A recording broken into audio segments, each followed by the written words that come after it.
सेवा सिंह सतना का दीपावली मिलन समारोह और शपथ ग्रहण समारोह, दोनों की मैं शुभकामनाएं देता हूं। दो तीन बातें मंच पर बैठे बैठे मेरे दिमाग में आई।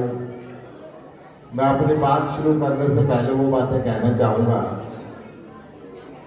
मुझे बहुत खुशी है कि महिलाओं का पार्टिसिपेशन यहाँ पे पुरुषों से ज्यादा है, परंतु सत्ता में भागीदारी कम थी। तो मैं नवनिर्वाचित अध्यक्ष मोतीलाल जी से और पूरी टीम से गुजारिश करूंगा, कम से कम उपस्थिति का लिहाज रखते हुए इस संख्या में इजाफा करने का प्रयत्न करें। ये संबोधन से पहले मेरे दिमाग में बहुत देर से बड़े बड़े बात आ रही थी। मैंने कहा शुरुआत करने से पहले मैं अपने मन की ये बात जरूर कह दूं। और मोतीलाल जी ने एक बात कही थी कि मुझे खुशी का हाल बना हुआ है। होल बनने के बजाय भी उस तरफ बैठे हुए लोग हैं। मंच पे दो है, सामने ज्यादा है। माननीय मोतीलाल जी गोयल नवनिर्वाचित अध्यक्ष, माननीय पवन चामड़िया जी महामंत्री, माननीय उमा शंकर जी पूर्व कैबिनेट मंत्री, विभिन्न विभागों को आपने मध्य प्रदेश में संभाला, माननीय राजाराम त्रिपाठी जी इस शहर के पूर्व महापौर, माननीय कृष्ण जी महेश्वरी जिनका आशीर्वाद हमेशा सतना को इस संस्था को मिलता रहा है, माननीय रामोताल जी चामड़िया, माननीय संपत जी धूत, माननीय नरेश जी गोयल, माननीय ओम प्रकाश जी बंसल, श्री सुरेंद्र जैन जी, श्री लक्ष्मीचंद जी, श्री केशव जी बंसल, श्री मणिकांत जी महेश्वरी, श्रीमती अर्पणा अग्रवाल अध्यक्ष महिला मंडल, श्रीमती इंदु अग्रवाल मंत्री महिला मंडल, अमर बंसल जी अध्यक्ष युवा मंच, देवेश खेमका जी मंत्री युवा मंच, श्री गौरी अग्रवाल जी, श्री गिरीश जी शाह, श्री रामोतार जी, श्री राम अग्रवाल जी, श्री राजू अग्रवाल जी, श्री राजाराम जी त्रिपाठी, पहले मैंने बोल दिया था राजाराम जी का,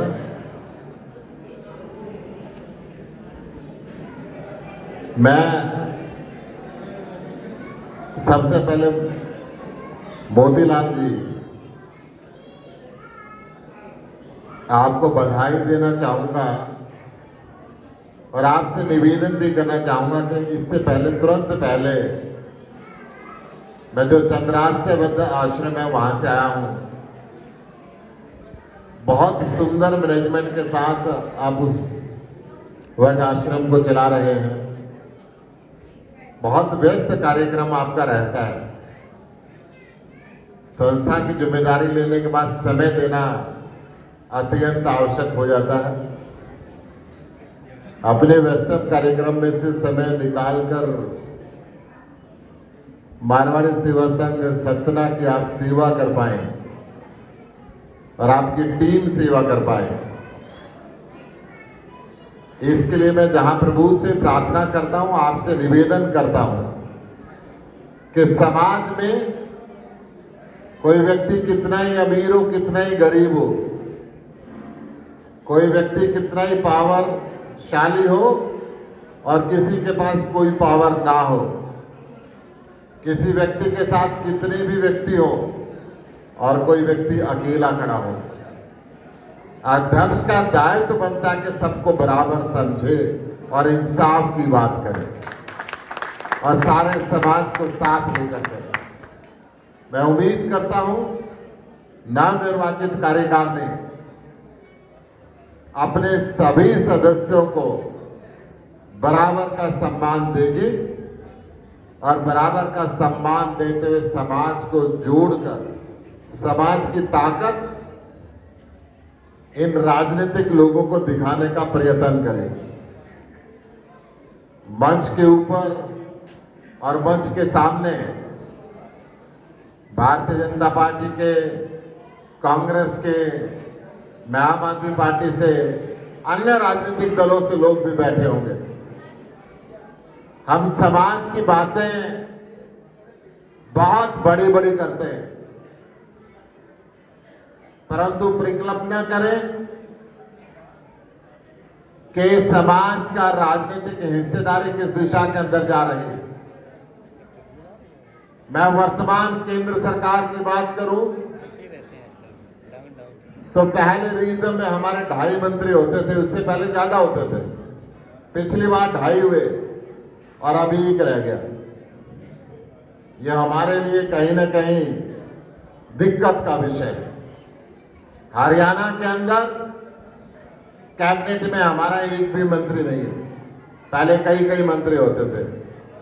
मध्य प्रदेश के अंदर हमारे 7 मंत्री होते थे, अब 3 है। तो ये राजनीतिक हिस्सेदारी अगर हमारी घटती रहेगी तो इन संस्थाओं का बहुत ज्यादा लाभ नहीं रहेगा। चाहे कोई भी पार्टी हो, अगर आपके समाज को उचित सम्मान नहीं देती तो उसको बताना पड़ेगा कि हमारी ये संस्थाएं जो शुरू के दिन से अगर इतिहास उठाकर देखें तो वैश्य समाज ने, अग्रवाल समाज ने, मारवाड़ी समाज ने इस दुनिया के अंदर सबसे पहला समाजवाद कायम किया था। महाराजा अग्रसेन ने इंद्र देवता से लड़ाई लड़ी थी जब नाग कुल के अंदर राजकुमारी माधवी ने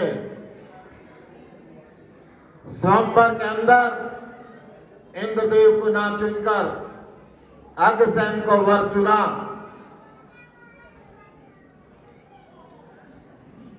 तो उस समय इंद्र नाराज हुए और बहुत दिनों तक अग्रसेन, राजकुमार अग्रसेन के पिता महाराजा बल्लभ सेन और महारानी भगवती के राज्य बल्लभगढ़ के अंदर बहुत दिनों तक बरसात नहीं हुई, काल फैला। महाराजा अग्रसेन ने भगवान शिव की आराधना की। भगवान शिव प्रकट हुए। महाराजा अग्रसेन ने कहा कि ऐसे ऐसे कार्य हुआ। भगवान शिव ने वरदान दिया, बहुत बरसात हुई। परंतु भगवान शिव ने यह भी कहा कि पुत्र, आप महालक्ष्मी की आराधना भी करना, उससे आपको विशेष ख्याति मिलेगी। महाराजा अग्रसेन ने कुल देवी महालक्ष्मी की आराधना की और कुल देवी महालक्ष्मी की जब आराधना की, महालक्ष्मी प्रसन्न हुई। उन्होंने वरदान दिया कि आने वाले युगों तक तुम्हारा नाम रहेगा। तुम एक नया नगर बसाओ जहां पे संभाव हो, बैर विरोध ना हो, एक दूसरे का सहयोग हो। महाराजा अग्रसेन महारानी माधवी को साथ लेकर देशाटन पे निकले, भ्रमण करते रहे। एक जगह पर जाकर देखा कि एक शेर और एक बकरी एक तालाब पर इकट्ठा पानी पी रहे थे। महाराजा अग्रसेन ने कहा कि यहां पे संभाव है, यहां पे मैं नगर बसाऊंगा तो लोगों में प्रेम रहेगा, ये धरती अच्छी है। और वो स्थान था ग्रोहा, वहां पे वो नगर बसाया गया। हमने वहां से क्षत्रिय धर्म छोड़कर वैश्य धर्म को धारण किया। महाराजा अग्रसेन ने निवेदन किया सभी से कि जो भी जनता, जो भी व्यक्ति इस शहर के अंदर आए, उसको एक ईंट और एक स्वर्ण मुद्रा हर परिवार देगा। उस शहर की आबादी 1 लाख की थी। उस समय 1 लाख रुपए और 1 लाख ईंट नगर वासियों ने आने वालों को दी और बराबर का भाई बना के उस नगर के अंदर बसाया। और तब से लेकर आज तक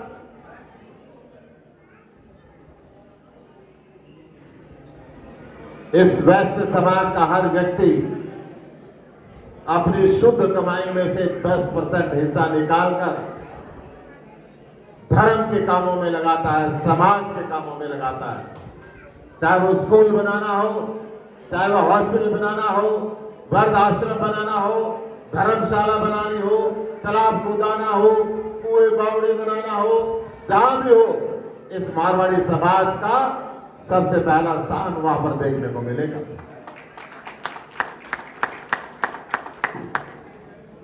मैं आपसे निवेदन करना चाहता हूं, मैं आपसे निवेदन करूं इससे पहले मुझे एक कहानी याद आ रही है। एक बार एक साधु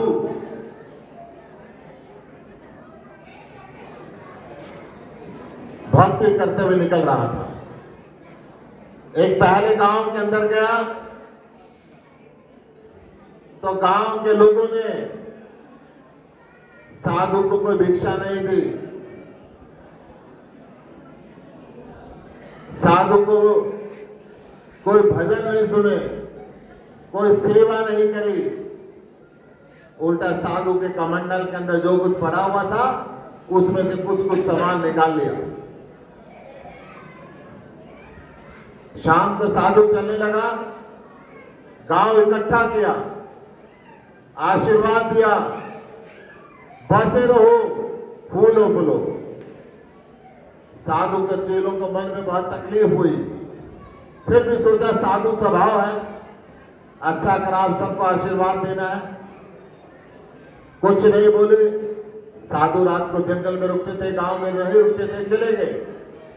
अगला दिन अगले गांव के अंदर आए, गांव के लोगों ने बहुत सेवा करी, अच्छे पकवान बना के खिलाए, साधु महाराज को अच्छी दक्षिणा दी, उनके प्रवचन सुने। शाम को साधु महाराज चलने लगे तो हाथ जोड़ के प्रार्थना करी, हे संत जी, आपकी सेवा करने का पूरा अवसर नहीं मिला, आपके प्रवचन हम पूरी तरह सुन नहीं पाए, आप एक दिन और रुके। साधु महाराज ने कहा कि मैं देशाटन पे हूं, मेरा गांव के अंदर रुकना वर्जित है, मैं जाऊंगा। गांव इकट्ठा किया, आशीर्वाद दिया, उजड़ जाओ, बिछुड़ जाओ। फिर साधु के चेलों के मन में बहुत तकलीफ हुई कि पहले गांव के अंदर जहां निरादर हुआ, आपने कहा बसे रहो, फूले फूलो, और जहां पे बहुत सेवा हुई वहां पे आप कह रहे हो उजड़ जाओ, बिछुड़ जाओ। गांव था, चुप रहे। जंगल पहुंचे, चेलों ने कहा कि महाराज पेट में दर्द है। साधु ने पूछा क्यों? उसने कहा मैं पूछना चाहते हैं कि कल आपने ये आशीर्वाद दिया और आज आपने ये आशीर्वाद दिया, ऐसा क्यों? साधु महाराज ने कहा जो व्यक्ति स्वभाव से जैसा होता है बाकी दुनिया को अपने जैसा बना लेता है। पहले गांव के लोग स्वभाव से बहुत बढ़िया नहीं थे, अगर देश और दुनिया के कोने कोने के अंदर जाते तो सारे देश को खराब कर देते, और दूसरे गांव के लोग स्वभाव से बहुत बढ़िया थे, जहां जहां जाएंगे पूरे देश को अपने जैसा बना लेंगे। हम मारवाड़ी समाज के लोग वो दूसरे गांव के लोग हैं। जहां जहां गए वहां के दर्द को अपने सीने के अंदर छुपा के रखा।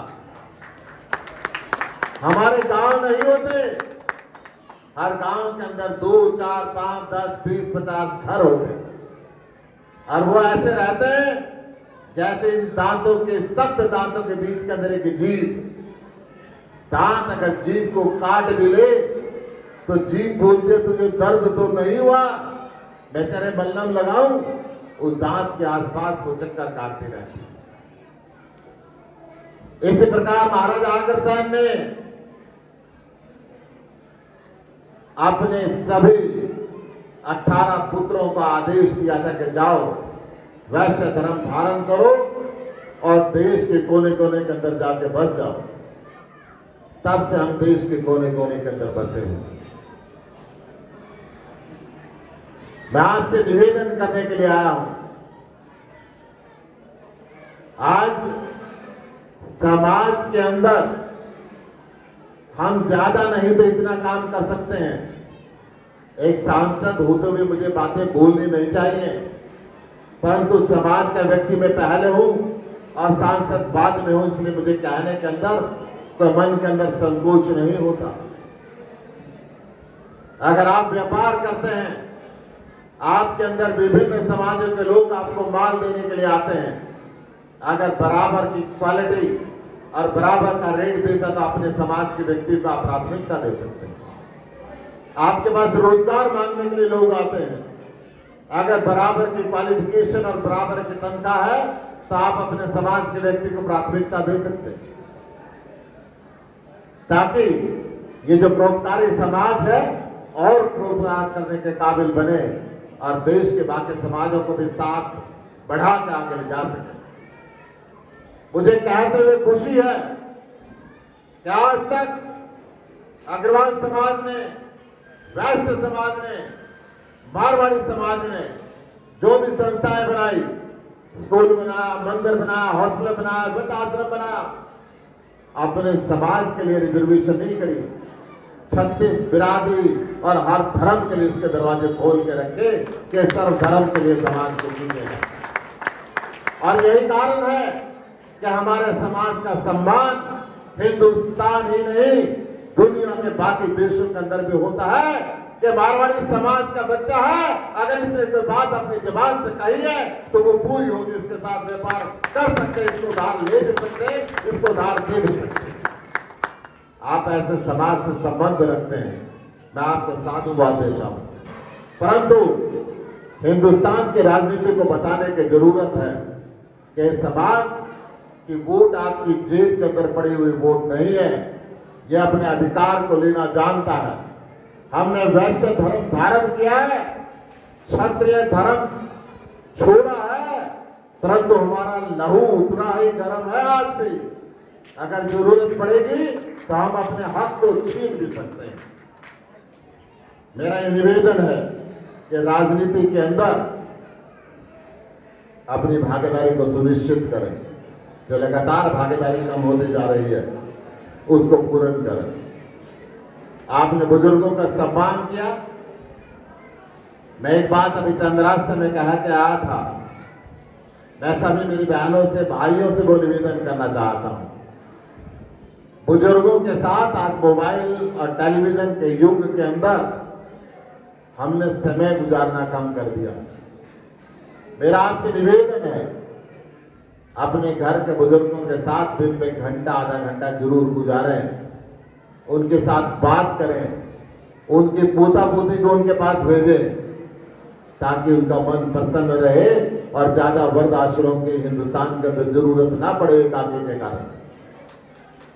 कहीं ना कहीं मन के अंदर इस बात को महसूस करके देखें। जो व्यक्ति इस अवस्था से गुजर रहे हैं वो इस बात को ज्यादा महसूस कर सकते हैं।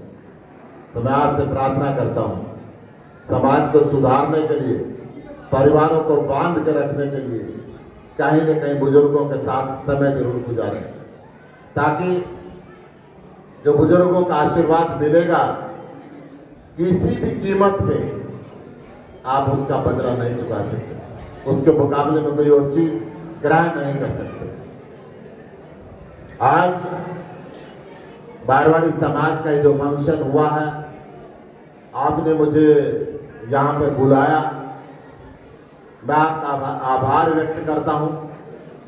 और एक बात और, मेरे दोनों तरफ बैठे हुए लोगों से निवेदन करना चाहता हूँ, अगर सरकारें समाज की राह पर चल पड़े तो इस हिंदुस्तान को विकसित देशों में शामिल होने से कोई रोक नहीं सकता।